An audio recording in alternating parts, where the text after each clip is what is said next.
fans. For your halftime entertainment, we celebrate the 43-year reign of the Speed Metal Kings, Metallica. With 9 Grammy Awards and 14 nominations, 38 concert tours worldwide, 11 studio albums that span 4 decades, the Titans of Thrash remain the standard by which all other metal is measured.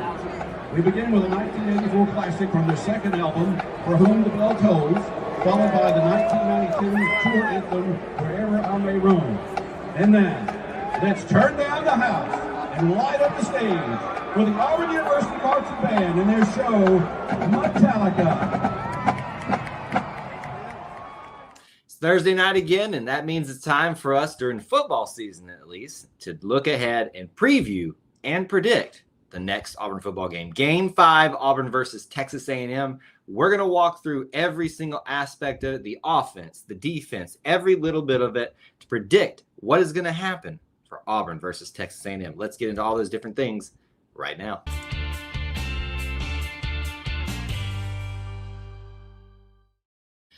War Eagle, everybody, welcome back to another edition of E2C Network Live, where we get together, we sit down, and we talk about that Auburn experience. The Auburn experience to us is all about a few things: Auburn sports, Auburn culture, Auburn family stuff. An easier way to say it, though, might be, is if it's orange and blue, it's what we do. So thank you so much for joining us in what we're going to be doing on this particular live stream.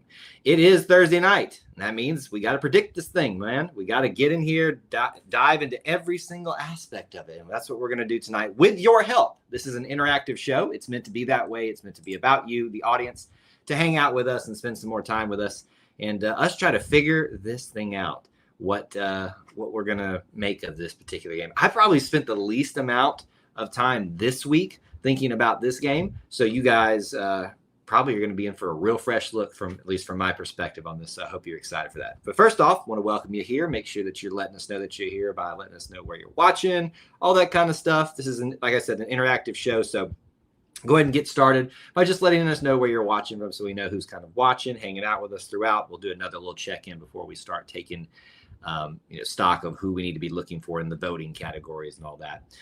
With that in mind as well, we want to give you a kind of what's ahead for you. So we're going to spend just a few minutes looking at Auburn, Texas A&M, looking at some documents that we usually provide for you through the athletic department, and get some context for all these predictions that we're going to be making. After that, we're going to move into a time where we predict most aspects, offense, defense, special teams of this game. And then and only then will we ask for your score predictions. So many times we get people who just pop in and are like, this is a score prediction. That's fine. I mean, it is what it is. You can't police everybody, but we are asking those of you that are sticking with us the whole way, save those score predictions until the end. And we'll get into all those different things here throughout the stream today. Let me start off by acknowledging a few of you that are here. Some people showed up early. Even the Bama fan showed up early. Good to see you, Micah. Hunter, good to see you as well. We got Stan. We got 313 checking in. WT, good to see you, my friend. And then we got to give a shout out to Hunter for becoming a YouTube member. Thank you so much for supporting us on this app as well. So, JD Walker, look, he made it over here. Everybody, that's another TikToker that has migrated over here, even from a different fan base. Good to have you over here. You'll have fun tonight. Sam, look, everybody's assembling. Maybe we should have started doing this the whole time. I'm guessing. I read that as hello, but I guess I'll give you the autocorrect there as well to prove that you knew what you were talking about. All right, so most of you know the drill here. Once again, save your score predictions till the end. We got a lot to get through here. First, let's look at this article. It's over here. It's over here, Kyle, on their y'all screen. It's not over there. It's over here. So this is the athletic department's preview for the week. Most of y'all have seen this, but for those of you that are new, we're not going to read every single thing here, but it is here for you. So if you want to freeze frame later, come back and look through that a little bit. That shouldn't be too small of print once you zoom in on it. That's a good thing for you to do if you want some more information about the game. This isn't the whole document. We've only chosen a few things just to look through. We're not going to talk about every single aspect of it, but this is a good resource for everybody that wants to take part in that as well. We got some more some people who don't get to at least see that often hanging out with us this evening. So great to see you from Atlanta, Georgia as well. Let's see here. Yeah, I saw you putting the notification about the live score thing. I'm sure that was very helpful for a lot of people, Micah. Thank you for that. Okay, let's look through this. And I thought I had it pulled up I have it pulled up on the screen for you guys, but I don't have it pulled up for myself. So let me do that really quick. You would think I would be prepared, but alas, I am not. Okay, so this first page that we're looking at, it's just the general information page. A lot of stuff on there about, like I said, storylines, things like that. 2:30 kickoff, 2:30 Central, 3:30 Eastern time. It's going to be on ESPN. Their big game in the middle of the day. Kyle Field holds 102,000, one of the biggest stadiums out there. Have yet to be there. Would love to visit that someday for an Auburn football game. So lots of different stories. In fact, I was on the Voice of College Football last night. And he asked me, Mark Rogers, who's the host of that, what storylines would there be there? Are there any rivalries? And I said, there's not really a true rivalry, but there have been some great games over the last several years with Auburn and Texas A&M. And for whatever reason, they continue to find themselves, at least when they play at Auburn, in very unique game situations. Carnell Williams, interim head coach, we beat them. They're not also having a great year that year, but last year they should have beaten us. And we got the win in the overtime. And so it was an interesting, there's been some interesting dynamics between Auburn and Texas A&M. I know Hunter, who's here, has often proposed that they should be considered a rival. I don't necessarily agree with that, but I do think that there is some interesting history that has developed in such a short amount of time between Auburn, Texas A&M, ag-based schools and all that. You can play those angles if you'd like to. Let's go see what else is on here. If there's anything else we need to point out. Obviously, how the season has gone for Auburn. Once again, you can kind of look through all of those different things there if you need to. Next page. Just a quick look at the depth chart. Let's see if they've updated. So this was put out on Monday. Yes, or maybe even Sunday. And obviously, Horatio Fields' injury happened, on Wednesday, I believe it was. Yesterday. No, Tuesday. Happened on Tuesday. So he is still listed in that slot, but I think effectively now it was an or situation, but probably Perry Thompson will be moved up into that slot if they want to change it or anything like that. Outside of that, nothing really looks like it has changed. Alex is still listed as the main or situation for kicker. So you can once again stop on this, hang out for just a little bit, and look at anything there that you may or may not want to. Let's keep moving along. We're going to try to do this briskly tonight. I get bogged down in this, looking at things and talking about things sometimes. Some more superlatives, things about the game. What I really want to call your attention to is down there in the bottom quarter. This is bottom right corner. This is what's really going to be beneficial for our discussions tonight. This is a comparison of the team statistics, obviously what Auburn has been doing statistically, what they've been allowing as far as opponents. Same thing for Texas A&M. So let's look through that really quickly. Points per game for Auburn, 32. Texas A&M is scoring 42 points per game. So there is a 10-point differential there. If that matters to you, Auburn is only allowing 16.5 per game, but Texas A&M is allowing 28.7 points per game. So there's a 12.2 differential there if you want to factor that in on what each of them is allowing. We can compare first downs. Auburn's been pretty efficient on first downs, but also a lot of their first downs as well to their opponents. Rushing per game, Auburn 198. Passing 185. Pretty even right there. Their passing is their bread and butter. 323, rushing 157 per game. Total offense average 480 to Auburn's 383, so almost 100 yards more per game. Time of possession has been in Auburn's favor. The time of possession has not been in the favor of Texas A&M in this game. And then you can see all the individual leaders as they currently sit on the season.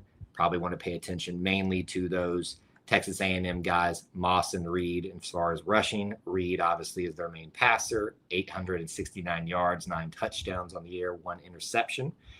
Carver, Concepcion, and Bussey for receiving. And you can look at some of their top defenders as well. Same thing here. It looks like Atkins has taken over the top tackler spot for us. Pretty much everything else is the same right there.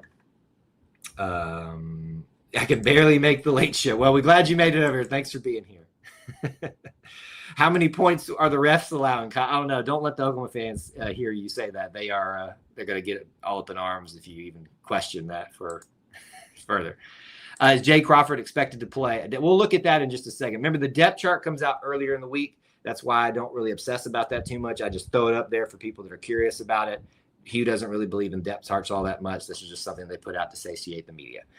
So Jay Crawford was listed as probable as of last night's injury report. We'll look at it again in just a minute and see what I forgot to pull that up and have that ready for us, but I will do that in short amount of time. Let's keep moving here. This is a good page as well if you want to stop and pause on that ever or come back to this. This is just some more comparisons about this year, looking a little bit deeper dive into all the different categories, maybe take a look at some of those in terms of kick returns, punt returns, all that kind of stuff, just things that you don't typically think about. Penalties, team penalties, it looks like they are averaging 6 per game. Opponents are averaging 11. That can't be right. That's interesting if that's the case. Very, very interesting on that one if I'm looking on that page correctly. Same thing over here. These are more statistics. I think we have one more page of that, and then we'll be done with this. This just gives you some special team stuff, all-purpose yards. Look at that. Jeremiah Cobb leading the way with all-purpose yards, currently with 375. And lastly, we have right here some defensive statistics as well. You can see Xavier, Kieran, Robert. It's nice to see Robert Woodyard up there high on this list of just some of the top defenders in terms of statistics. A lot of people are wondering if he was going to be able to do good things this year. See, remember all this. All these guys are starting to really show how much of a contributor they're going to be at this point in the season. I've been saying it all along. Don't read too much into the early couple of games there. Let's get the first SEC game out of the way, and then we can start putting a fuller picture together of what Auburn is going to look like, maybe narrative-wise, for the rest of the season. Okay, so there's that. Let's pull up ESPN real quick. This is also a handy-dandy option for us to have as well. I'm going to switch over to this view for you guys so you can see it a little bit better. We'll scroll through here. Right now, the spread is at 6.5 in favor of Texas A&M. So for those of you that enjoyed the betting, that's for you, but that just gives you an idea of what to anticipate in terms of the public view of this. Auburn is not favored to win this in the fan vote, 68-31, which makes a lot of sense being at Kyle Field. You can see all those leading guys there a little bit more right now. And then, of course, the rankings or the standings in the SEC they don't tell you much of the picture right now other than what's happened in like the first 2 weeks here, but it'll get fuller the next couple weeks over that. JD thinks the 6.5 spread is crazy. I don't think so. I mean, I think people see Auburn's a very formidable opponent, and Texas A&M also has a potent offense as well. And I think it matches up pretty well, frankly. The spread lets me know the refs are going to call the game. How long do we let that one go, huh? How long do we let that one go? I think that's everything. If you want to look at their last couple of games as well as Auburn's, obviously this is the last 5 games. The last ones of last year are still listed there. They did beat Notre Dame 41-40. They doubled up on Utah State, UTSA, so San Antonio. They're 42-24, and then wait a minute. Oh yeah, they were off last week, so the last 2 on those are from last year. Confused me for just a little bit there. So we've got one more game up on them right now. Okay, let me switch back over here and get ourselves situated. I think there's one more thing that we wanted to do. We're sitting right there almost at 15 minutes, which is perfect. Let me pull up the SEC injury report for you all, and then we will switch over and show you guys that for one more piece of information for everybody. Let's see if they've updated it as well. If they have updated it, it was as of, it says last posted 7:10 Central Time Wednesday. And yeah, so nothing's been changed. Let me pull this up over here for you all just to take a little bit closer look at it. Switch over to that view again. There you go. Out, Horatio Fields, we knew that. Darrell Robinson, we knew that as well. Out. Questionable, Amaris Williams, but we were able to make it without him at full speed last week, if at all. Did he play at all? I can't remember. And then Connor Liu, that's a big one right there to keep in mind. Was very proud of Cale Ellis coming in, but you can't have him getting in trouble. Malcolm Simmons, Caleb Harris, Jeremiah Cobb, Jay Crawford are all listed as questionable. Only 2 guys for them. One is out, a safety, and then a questionable guy at linebacker. So much different report than, compared to Oklahoma, who had tons of injuries on their ones. So that gives you a fuller picture of every single thing. Let's do it. All right. Let's see who's here, first of all. Let's see here who's here. We're going to test out y'all's typing fingers. Let me know who's actually here going to be voting on certain things so I can kind of know when to be watching for you. I know people will join throughout the show, but let's do this. Let's come up with a good question related to this one. Let me think of a good one here. Do you think Johnny Manziel was a good quarterback in the SEC? Yes or no? Yes or no? So go ahead and let us know with that answer. That is a good. Yeah, I appreciate y'all saying you're here, but I'm just trying to see what. Yes or no? Let's just get an easy one. Just a good quick text in there so that we know who all is here. Hang on. Who thinks that Johnny Manziel, yes or no, was a good SEC or college football quarterback, whichever one I said. I got a lot of votes coming in already, so we got a good active crowd already. Only one no so far. Okay, there we go. Very nice. Anybody else? Is that everybody that's checked in right now, or at least that can type out? Good smattering there. Couldn't even make it an Auburn-related question. Well, we do Auburn-related stuff here all the time. So I try to do it tertiary, but to the game, right? Trying to be a little bit different. Forgive me, Micah. By the way, mostly everybody here is an Auburn fan. Micah's a Bama fan. Correct me if I'm wrong. JD, you are an Oklahoma fan, correct? Anybody else of a different fandom, just so that we know who all is represented here tonight so we can disavow some of your predictions.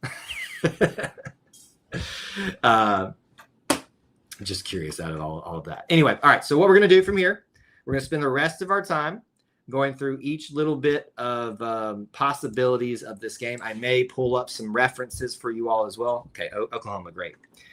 So we'll go through some different scenarios here, and then we will give our score predictions at the end and lock them in for the evening. I have thought very little about this thing, but I'm starting to kind of get a picture in my head of what I thought I might start thinking, and we'll see if it correlates with the rest of the night. This is your first question that I want input from you guys on. Most of you know the drill here. We're starting on offense. I want to know how many passing yards and passing touchdowns Texas A&M will have in this game. How many passing yards and passing touchdowns will Texas A&M have in this game? For your information purposes, Marcel Reed is 58-99, 9 touchdowns and 1 interception on the year through 3 games. So keep that in mind. Remember that I think they were 380 is what it was on their passing yards per game. Scrolling up, give me 2 seconds. Their passing yards per game was I was wrong on that one. 323, and we are allowing 232 per game. So usually you would want to fall somewhere right in the middle of that is probably a safe bet. What say you all? I want passing yards, passing touchdowns for Texas. Did I say I said for Texas A&M? So we're doing this backwards, I guess. We're doing defense. Make sure somebody confirmed that I did say Texas. How many he's going to do that? So we'll do it backwards tonight. Oh, WT, don't make it difficult for me. Come on now. Give me something. Give me something of ease. Don't make things difficult on me. I believe I did say it backwards, but we'll just go that way now. We'll do defense first tonight. Why not? It'll make things a little bit more interesting and challenging. So we've got 220 and 2, 240 and 2, 245 and 2. That's very close to each other. 220 and 1, 250 and 2, 275 and 3. Okay, good. I'm glad we're on the same page. So we're just starting with defensive side of stuff tonight. So this was how many passing yards and passing touchdowns Marcel Reed, Texas A&M, would have this evening. Thank you for clarifying that. I don't know why I did it that way, but we're just going to roll with it tonight. Anybody else need to get the passing yards, passing touchdowns that Texas A&M will have against Auburn's defense? If there's anybody lacking, please put that in there in the chat right now. Devin, what's going on? What's cooking? Good to see you. So for me, looking at what we're averaging, I think it's a foregone conclusion that they're going to get a minimum of 200 yards in the game. That just seems to be the case, although we've got to commend our passing defense last game for at least holding things above board, should we say that. 232 is what we're averaging. I feel like you've got to expect at least that. 323 per game is what they're getting. I'm going to say that we do 265. We allow 265 yards and 2 passing touchdowns to Texas A&M. One to probably Concepcion. What a name. Maybe 2 to Concepcion. I don't know why. It just feels like that would be him. Can't change your mind now. 280 and 2. Okay, we'll accept it. We'll accept it. So, Devin, since you just got here, I switched it up without even thinking I did. We're doing defense first. All right, your next one for defense. How many rushing yards and rushing touchdowns will Texas A&M have against Auburn's defense? How many rushing yards and rushing touchdowns? Here's your reference points while you're typing and thinking about that. They have 157 rushes on average, or rushing yards on average for Texas A&M. Auburn is allowing 58.3. I forget the statistic they dropped this week. It was something like for the first 4 games allowed no more than 60 or 80 something yards or something like that. Auburn's run defense is very strong. When you look at this offense for Texas A&M based off the statistics, you go, well, obviously their strength is their passing game. It doesn't look strong that they can be the one to break out of that slump that a lot of teams have been in against Auburn running the ball. What do you think? 85-1, 250 rushing, Micah? Or is this a holdover from the last one? You say 250-3? Wow. Auburn will lose the game if that happens. 82 yards, 0 touchdowns. We've got 11 yards, no touchdowns, I'm guessing. 60 rushing yards, 2 touchdowns. It's similar right there. 70-1. I feel very good about our rush attack. I just feel like we're due for someone to get barely over 100. And it's probably going to be because somebody busts loose some 70-yard run, 60-yard run, and the rest of the time they, just slowly build it up just because you naturally would against that type of caliber team over time. I'm going to say they get 1 rushing touchdown and 105 rushing yards, just barely above 100 yards. So I think this is the first time that'll happen. But let me just go ahead and say this. I like to kind of make little predictions based off of if this happens, this is how I feel. If Auburn holds Texas A&M below 100 rushing yards, I'm going to feel like we are in position to win the game. That doesn't mean we will, but I'm just like with Oklahoma. I think you factor some other things in there and you don't hurt yourself. Yes, the refs. All those things, could still that one thing could probably be a good picture of where we're at. Hunter says Auburn has one of the best rushing defenses in football, if I'm not mistaken. Probably statistically they do. I would think so. Now you factor in Baylor and Oklahoma. The other two you could probably say are your typical anomalies in this, but you still went out and did it, right? All right, let's keep moving here. Who is going to be Auburn's top tackler in this game? Who is going to be Auburn's top tackler? Once again, if you just got here, we're doing defense first just because of reasons. Right now, leading the way with tackles is Xavier Atkins, followed by Kieron Crawford. So 19 and 18. And then it's a drop-off with Robert Woodyard, Caleb Harris, Sylvester Smith, all at 14, Eric Winters at 3, Keldrick Falk at 10. So I think now through this many games, you probably have your cast of characters that you can make a bet on who it's probably going to be. Ironically enough, Keldrick is the last one in double digits at 10. So it feels like he's due for a game where he has like an uptick in one. So maybe think about it that way. But who do you think is going to be Auburn's top tackler in this game on their defense? Let's hear some names. What do you all think? A couple of comments from you guys on the way. Texas A&M's passing could soften up the run defense. It certainly could. Oklahoma has the best run-stopping defense, but we're talking about our defense right now. We'll get there in just a little bit. Atkins, Eric Winters, Atkins. Everybody's going the easy route. Mike B. A&M is a win. I will disagree with you on the must-win situation, but it is an important win to certainly get. But we're doing predictions and other things right now, Mike B. So we're asking for who's going to be Auburn's top tackler on defense in this game. What's your prediction there? Micah, you're just out for blood this evening, aren't you? You must have really been on one today.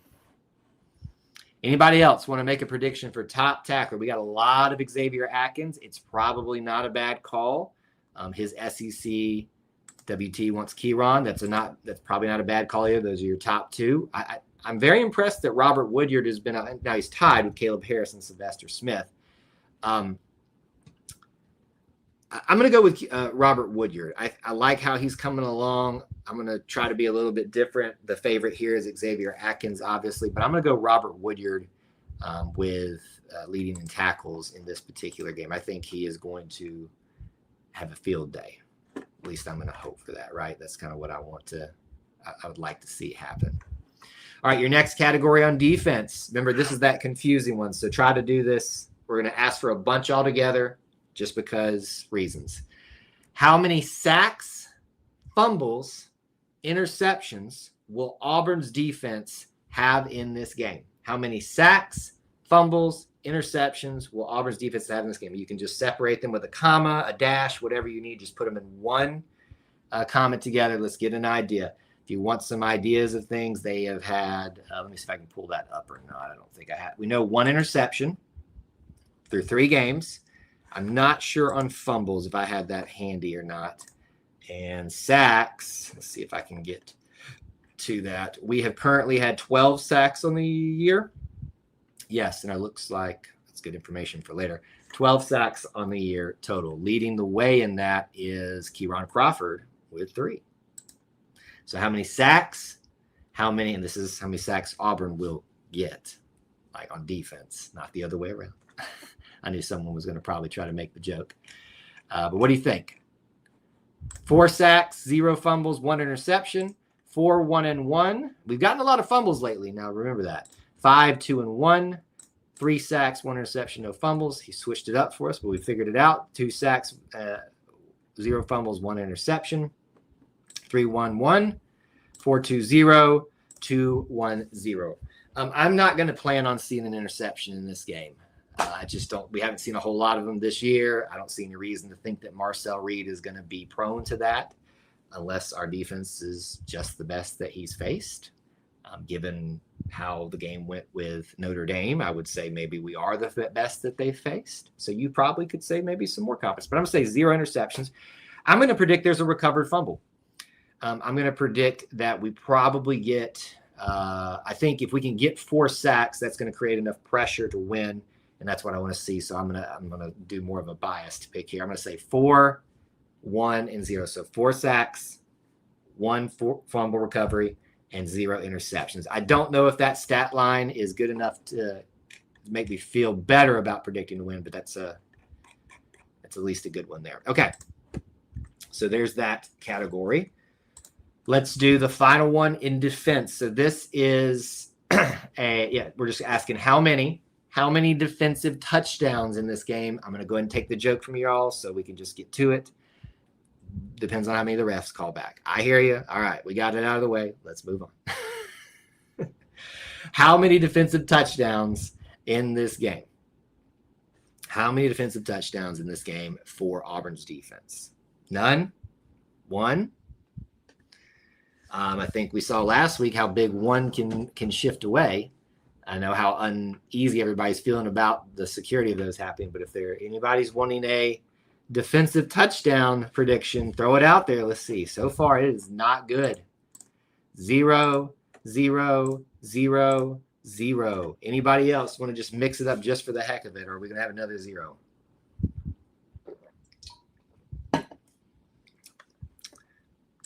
I know, WT. I knew you were going to be the first culprit of the joke. I know.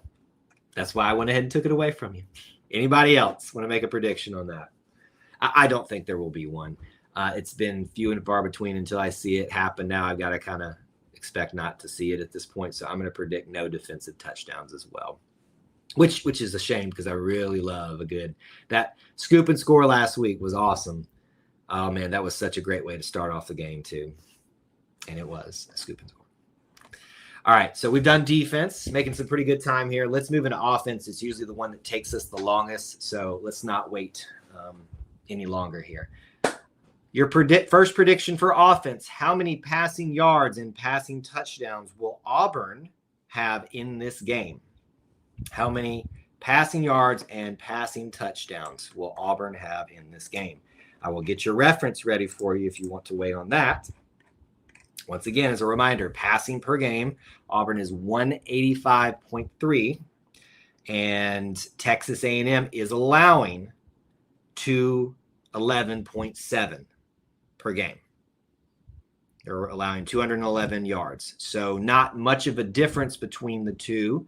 So it probably is a fair bet that Auburn will get a little bit higher than its average this week. I think that's a fair bet. I think we've seen the ability of the receivers, but also the quarterback to do a little bit more than was initially shown.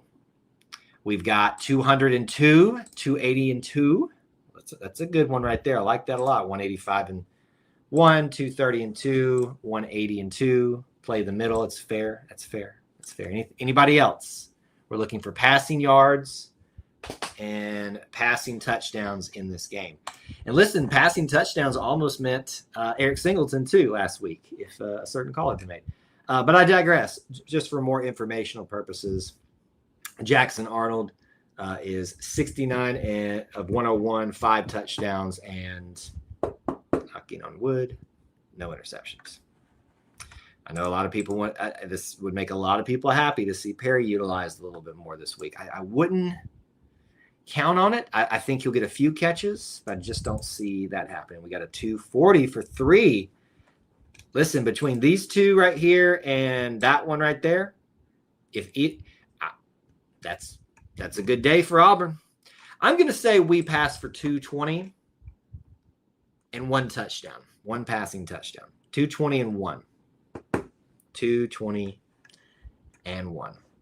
All right, let's keep moving.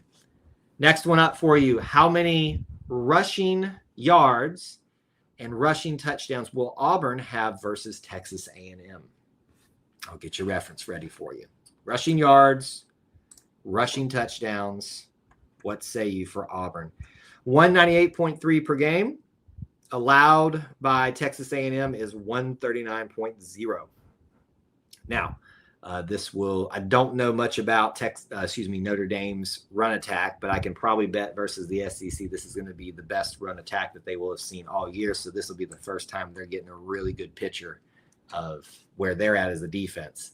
I think Auburn's going to have to run the ball well to win the game. I think it's going to be very important for any of that. So what do you guys say? Rushing yards, rushing touchdowns in this game.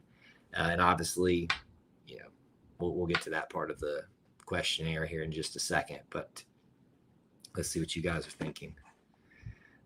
280 and 3. A 280 and 3 day, Auburn wins the game. 240 and 2. I think 180 and 2. If you're right at your average on rushing, I think it's enough to keep you in the game. But I think you're going to have to do a little exceptionally better to win. So that one's kind of right there at their mark, which is 185. So I'm sorry, 198. So that's actually a little bit lower. So I think they're going to have to hit 200 rushing yards, and it's going to have to be by committee. 150 and 2. 2 touchdowns is nice, but I don't know that the yardage gets you there. So you got to have a really good rushing attack. I will say,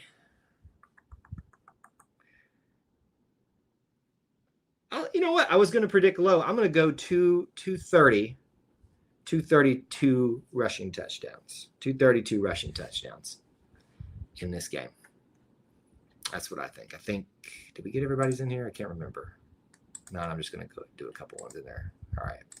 Not everybody's responding now, so I'm losing track of where I was on this. All right. Next up on your predictions for offense. Let me go ahead and get the I wish I had like a what's that little womp womp womp or the womp womp sound for you guys. How many sacks will Auburn allow in this game? How many sacks will Auburn allow in this game? And by the way, some of you are responding very late to that last question. Remember, as always, refresh. Sometimes you get a little bit behind just because it's technology. Or maybe you just responded late. I don't know, but that did come in very late. How many sacks will Auburn allow in this game? Go ahead and say it. JD, you know you want to. Yeah, JD, I knew I was said it right. Look, your thing came down right when I said it. Go ahead. Can we all agree? Surely it will be less than 10. Surely.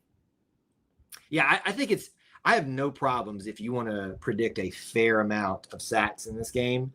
When someone allows 10 against a quality opponent, you're like, hey, wow. Now, remember what was said this week. We've talked about it on other live streams. Coach talked about that of the 10, half were on Jackson, the other were on his blocking. Not just saying offensive line, because everybody else factors into the blocking as well. So you got to think that's being coached up really well. So if it's just a deficiency on the offensive line, you would think it would diminish a little bit because of some of the things that Jackson could have done better in the game to help with some of those sack situations. So keep that in mind. We got 5 sacks after he got his joke out. 2 of 3, 4, 5. I don't have any. If you want to predict 5, I have no problems with that. If we give up 5, or if we give up more than 10, I'll live stream my shave my head. You have to call in on Auburn Family Night and shave your head on camera. Deal? Are we all taking the deal? I love it. Yeah, JD's having so much fun with this one. He's being a good sport, though. He's been one of the good ones on TikTok over there. He keeps things in perspective and things like that. All right, we have a deal. We have an accord. More than 10 sacks. So now there's a sick part of me that wants to see it now, but that means my team suffers. So I guess I can't really ask to see that now. All right, yeah, Stan, yours are coming in real late, so you may need to refresh. But we got it in there, so 3. I'll say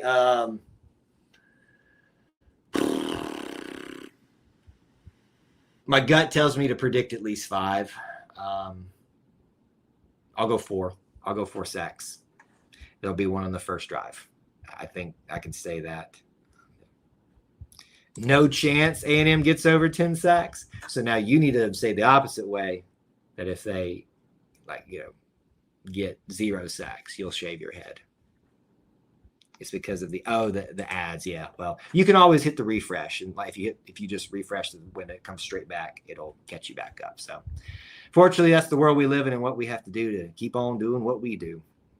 Under 3 sacks and Kyle shaves his head. Well, there's not much to shave, but no, I didn't agree to anything.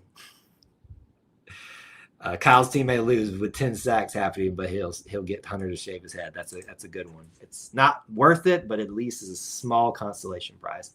All right, next up, we've got how many turnovers will Auburn's offense have in this game? So how many interceptions and how many fumbles will Auburn give up? Meaning not just they lose the fumbles. We're not going to worry about fumbles lost versus just they were forced and recovered. How many turnovers will Auburn's offense have in this game? You can certainly specify if you'd like to, but I'm just looking. I'm only asking for a number. Been pretty good this year. Knocking on wood. Fumbles. I think it was what game was it? What was the game? It wasn't South Alabama. Ball State, where we dropped a lot of fumbles, but we were playing a lot more people. 1 fumble, 0, 1 interception. The streak comes to an end. Micah being toxic. He at least backed that down. 1 fumble, 1 interception. No, he was given his thing. Interceptions, I think, is a little bit wrong there. 1 interception. You got it in. No, that's fine. You didn't have to specify. I just asked for a number. Some people chose to specify. You don't have to. I wasn't asking for specifics, but thank you for the people that gave extra clarity. We've seen Jackson Arnold throw a couple passes that probably could and should have been intercepted, but you can say that for most quarterbacks. People act like that's like a concept foreign to Jackson Arnold, and that's so stupid. I do think the longer this goes, the more likely it's going to be an interception is thrown. So I think there's going to be a turnover, any more than 2, and I think you lose the game. So I'm going to predict 1, and I think it'll be an interception. I think that's what it's going to be. It'll probably be, and that interception maybe at the end of the half we throw a Hail Mary, just trying to throw something up into the end zone, trying to get some points, but you never know.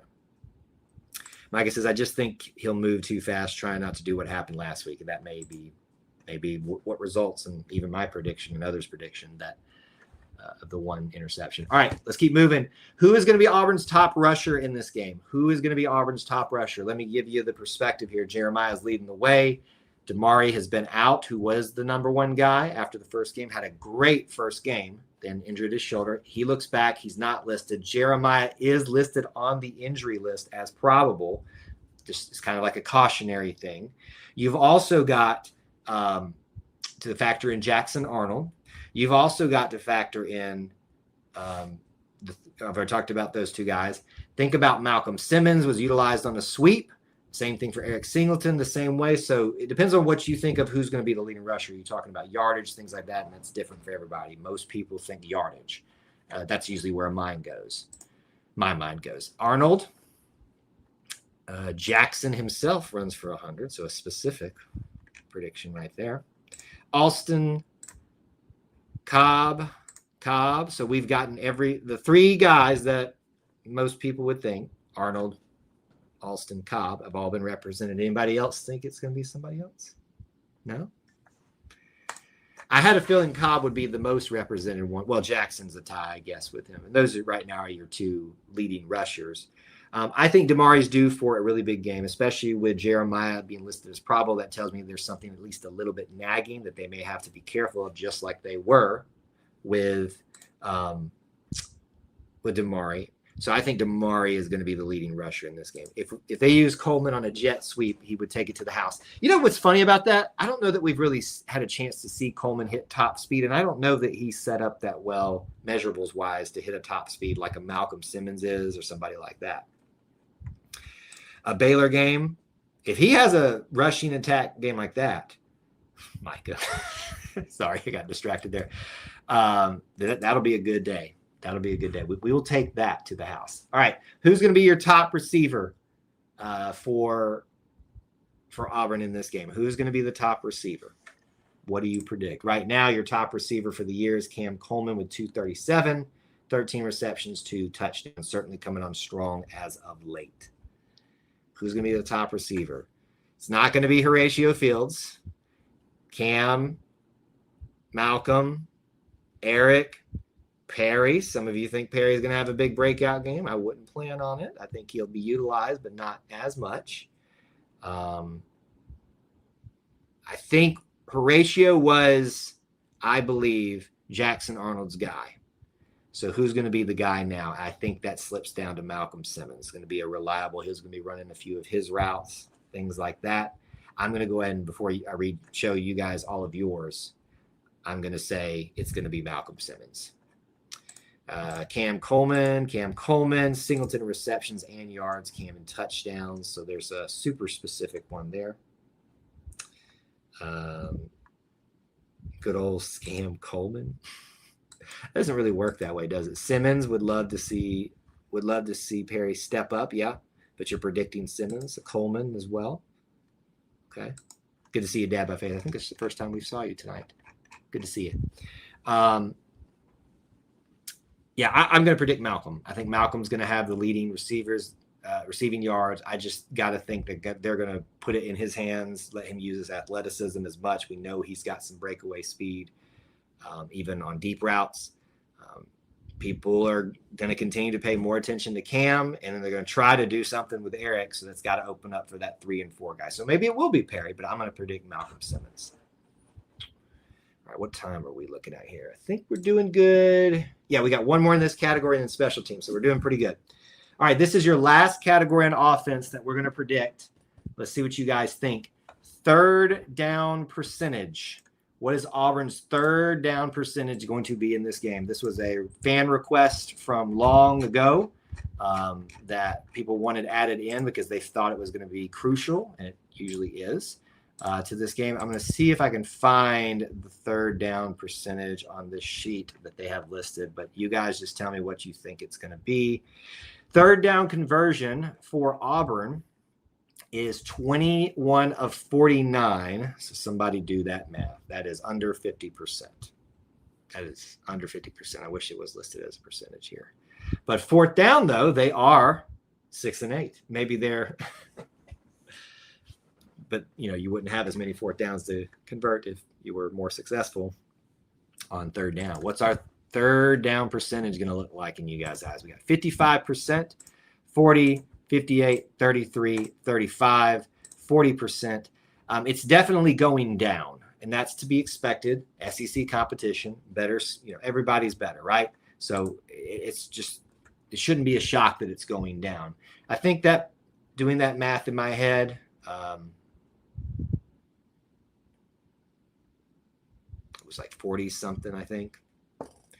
40 looks good. I think to win, they've got to get as close to 50% as possible. So I'm going to say 43%. 45. I'll go 45. 45% third down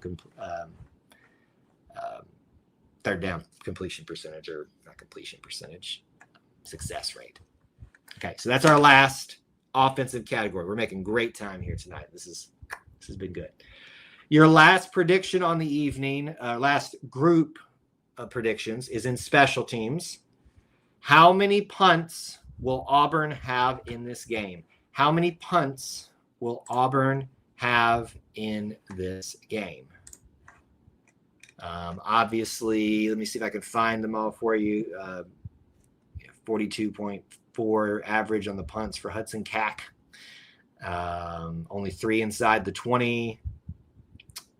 Anything else? He's had a total of 14 on the year, so that's an average of, somebody do the math there, just under 4 a game. So that's probably your best reference point, under 4 a game. Anybody else? We got a couple more coming in. 4, 5, 5 we lose. 5 we lose, I think. I think the magic number is you can have no more than 4. I would agree with you guys on this one. No, Cam caught the one in the end zone. Malcolm did a jet sweep, so it was a rush touchdown last week. JD. 4. Yeah, so there we go. 4, 4, 5, and 4. Okay. 4. It looks like we're pretty consistent all the way across here, it looks like. What's the chicken emoji for? I don't know what the chicken emoji is for. 3 only because I think A&M can chew the clock. Okay, that's a different way to think about it, Micah. Maybe Auburn doesn't get to punt so much because the time of possession is so much in favor of Texas A&M, which if you go back, they really weren't winning in that category. So maybe at home, this is the time that they do that. On the punt, yes, Malcolm, no, yes, he was the one that did that whole thing in the end zone. That was frustrating. All right, so there's your punts. Next up on special teams, how many field goals made and attempted? So number/number or number-number. Made and attempted. What is our made and attempted field goals in this game? It sounds like that Alex is getting a little bit better. He had 2 50-yarders in practice today. Do with that what you will, but their comfort level of him doing it is still pretty low, which means that we don't have a high degree of confidence right now in the other 2 guys making their long distance ones, but you may have to try one of them. So I'm going to assume that we're going to have to try a distance one, even if it's with Alex, and it's going to be missed. So I think we're not going to have 100% on the day, but I think you will get a lot of drives stalled. So I'm going to say 2 of 3. 2 short ones, Alex makes them. The long one, he or somebody else misses them, but you've got to do it because your drive stalled out and you got to have points on the road. I'm going to say 2 of 3. 2 and 2, 2 and 2, 1 and 2, 1 and 1, 3 and 4. Okay, that's a lot of field goals. 2 and 2, 2 of 2. So it looks like 2 is the magic number made. the average of all this, which makes sense. That's probably where it always fallen. But you've also got WT's very high with 3 there. Stan was 1 of 1. Field goals are going to happen, though. Got to get some points. Same thing. Where McPherson feels comfortable, it's going to be low, so 2 of 2. That comfort level is key because they talk about it before each game. Any punt, yes or no? Or I guess I should ask. No, should I ask it as a number? Let me think. Yeah. How many punt returns or kick returns for touchdowns? You can just write 0. Obviously, that's the easy answer there. But any punt returns or kick returns for touchdowns? There's an angle on this that I want to express, but I want to see what you guys think. And it may result in us having to take this out for a while. I hope I'm wrong, but I don't think I am. There's something on my phone, and I hope it's not the glass being cracked, and I believe it is. Dadgummit. Boy, that's grossness. What is that? Sorry, I'm just seeing stuff in my glass.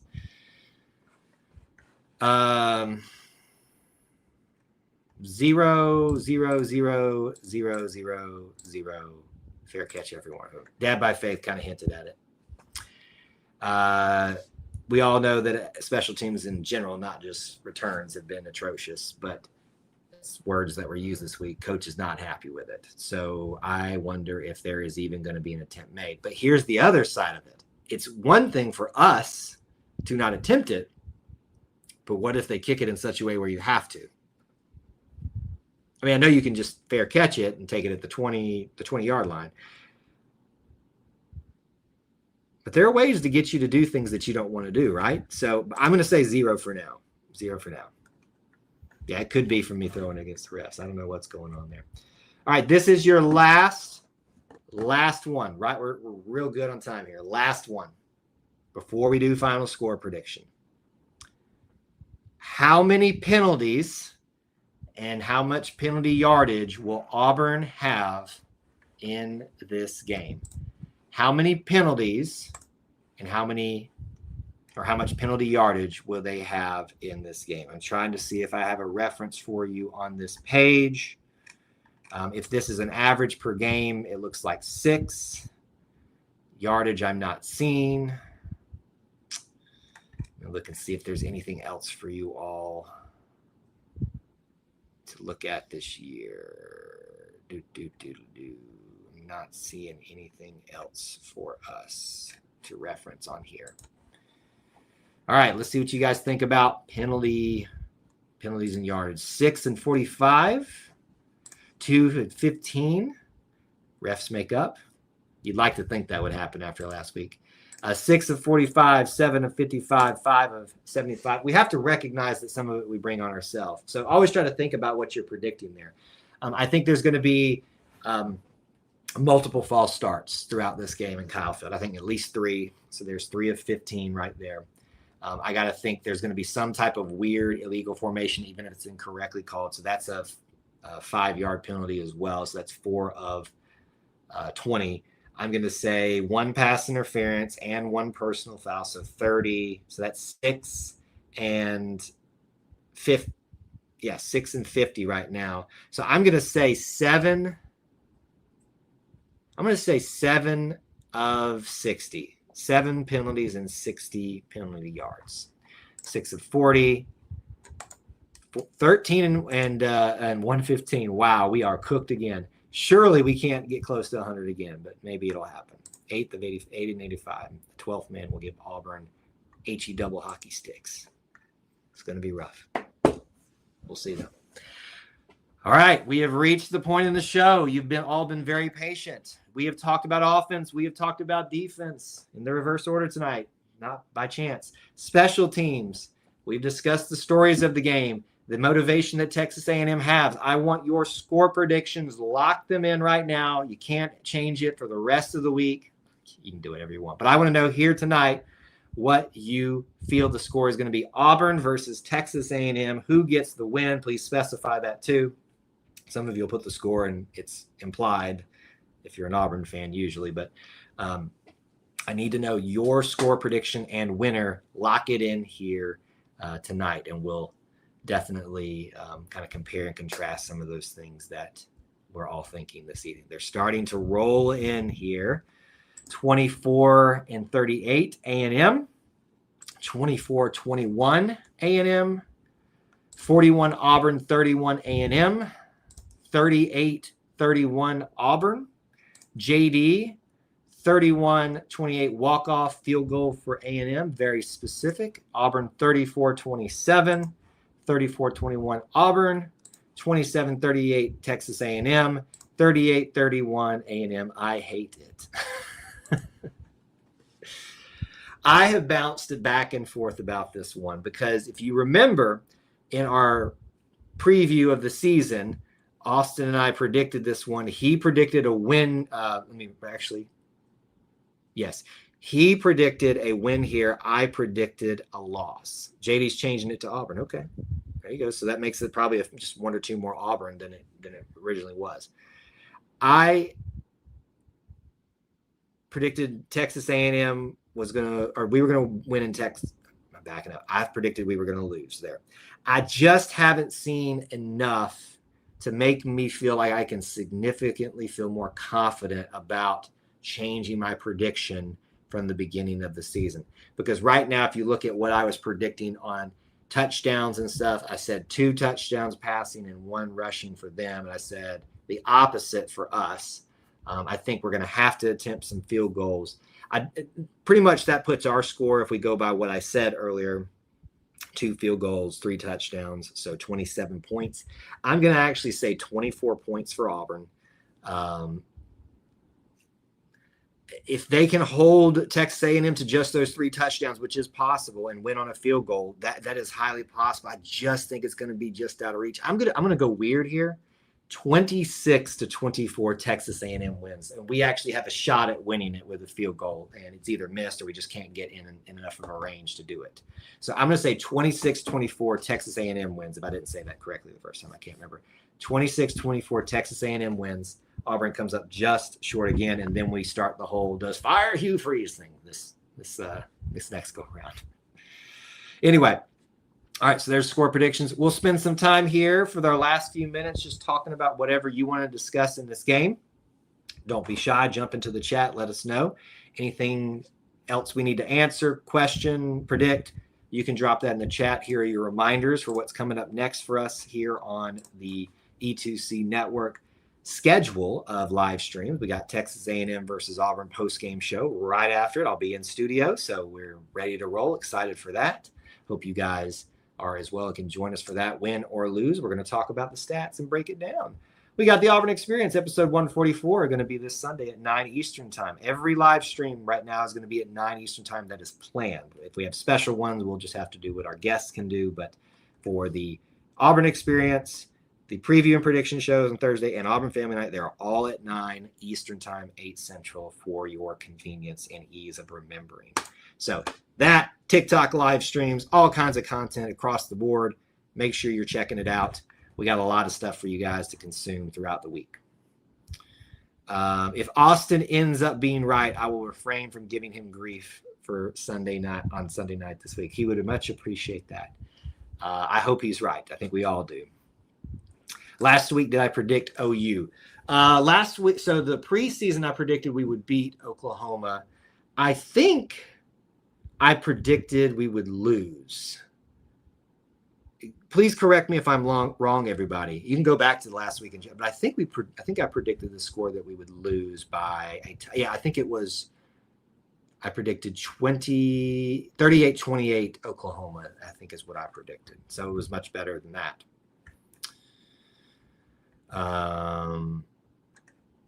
He wants to predict the other game. There you go. Well, I'll start worrying about that one after our game. Hunter wants to say it. A&M is a cult. Almost a cult. No, it is a weird little fan base. I love that they embrace every aspect of their fandom, and they don't care that they're in a cult. I'm not kidding. I do it in a loving, friendly way, but every time I meet a Texas A&M fan, when it gets to that point, we're kind of at that point where I know I can joke with them. I go, look, you know you're in a cult, right?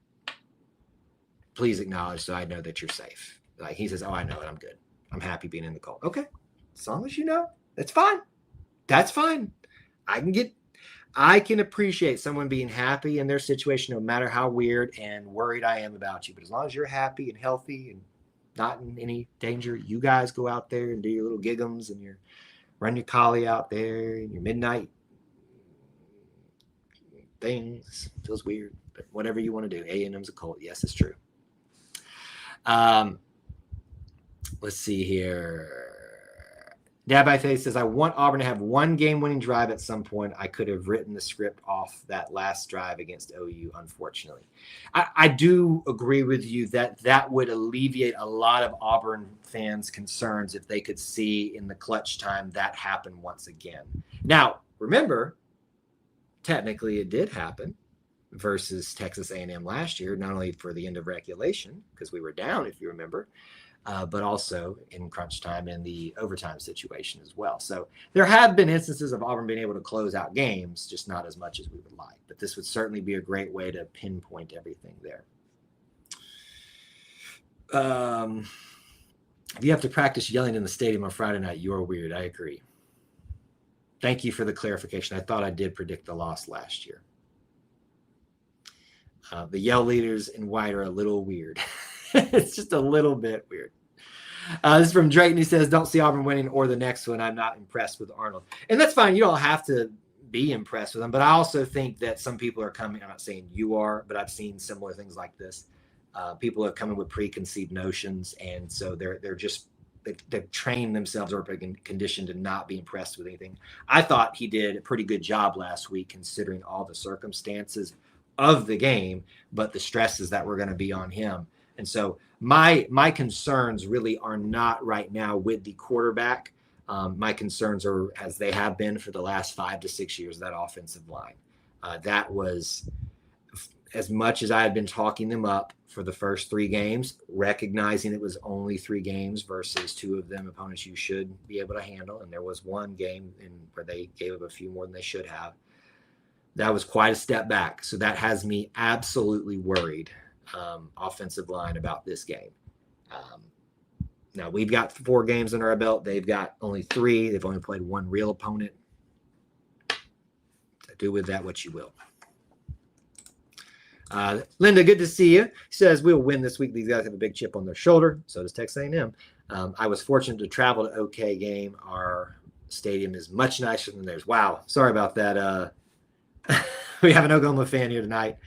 Hanging out with us, so sorry about that, JD.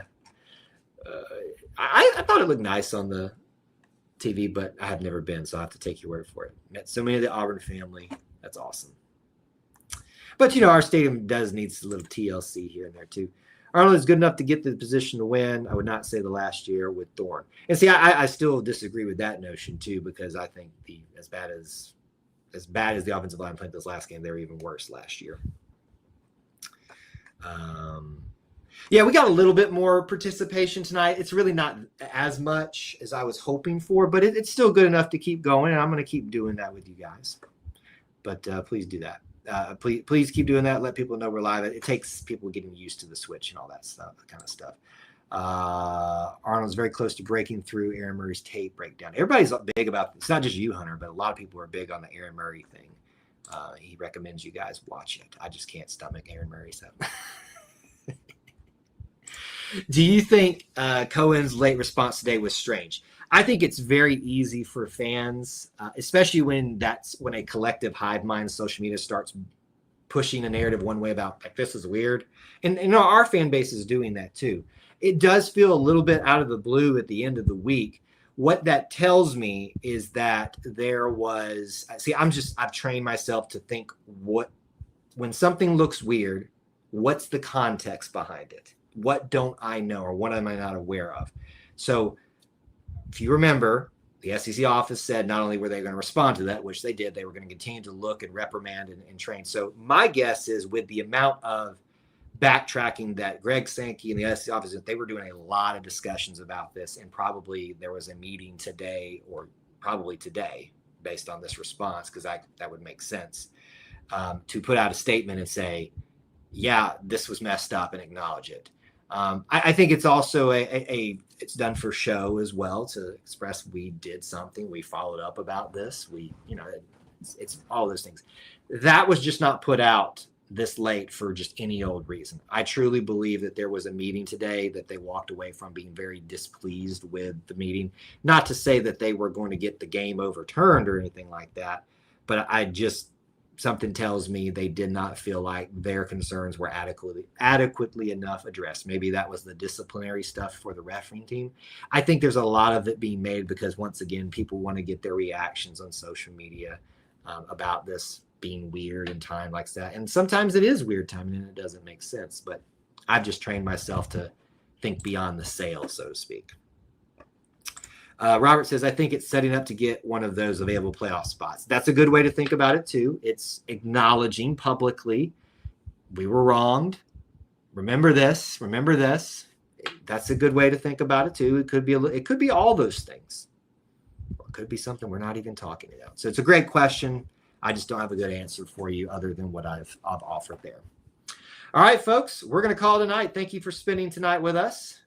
I've done a live stream every night this week, so I'm going to take the evening off unless they break some more news. Anybody else wants to retire or anything like that? Thank you guys for being here, participating, and being part of our little family within the Auburn family. We very appreciate it so much. War Eagle and beat the Aggies. Oh, almost forgot. Got to leave you guys, as I'm going to get used to and do this a little bit better. We ask you what the Auburn Creed says to do justly, love mercy, and walk humbly with God. War Eagle.